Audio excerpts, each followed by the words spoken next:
Okay, we're going to go over how to do citations for your article and for your book.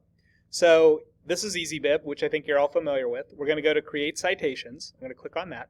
And the first thing I'm going to do is the website that we used for the 13 essential traits. So I'll click on that, and it'll take me to this next screen where I can cite a website by using its URL or searching for it. Well, we've got the URL, so I'm just going to go up here and copy it, and then go back here and paste it in there. And it'll search, and it looks like it got the website that I wanted, so I'm going to click Cite.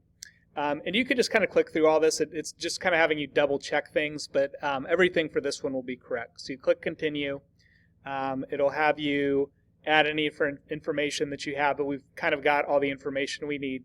So we'll complete the citation, and we've got kind of a list right here. Actually, you can see I've done this a bunch of times.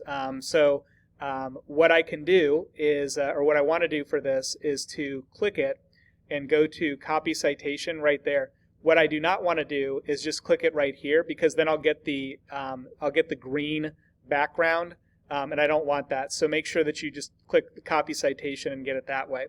So the next thing I want to do is do a citation for the book. So I'm just going to click on book. And one of the things that's really nice about searching for this is you can search by the ISBN number.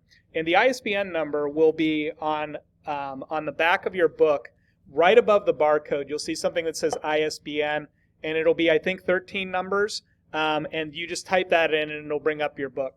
Now, if you have a hardbound book like mine, I don't have the ISBN on the back. So what I can do is I can go to the title page, or not the title page, but the credits page, and it'll go through where it was published and all that. And if you go down far enough, you'll see something that says ISBN, and it'll give me that number. So I'm just going to type that in, 978-014-0177-398. And that, remember, this is for my particular version of this book. Yours might be different, so you can't just necessarily assume that this is the right ISBN. I'm going to search for that, and you'll see it brings up that book. We don't want the discussion kit. We can just click on this first one of Mice and Men. We'll click on the citation and continue, and that will give us the citation in just a second for that. If we complete the citation, it will, let's see, give us that citation right there. Okay, so we'll need to copy that citation and put that in our Works Cited page as well. Remember, when you do your Works Cited page, you want to make sure that you have things in alphabetical order. So the book should come last. The article should come first, because Degas is the author here. Steinbeck is the author there. So that's an easy mistake to make, so we want to make sure we do that. So there's another video on here, or website, that will show you how to make sure that you get this hanging indent in Google Docs on the iPad, so make sure you watch that as well.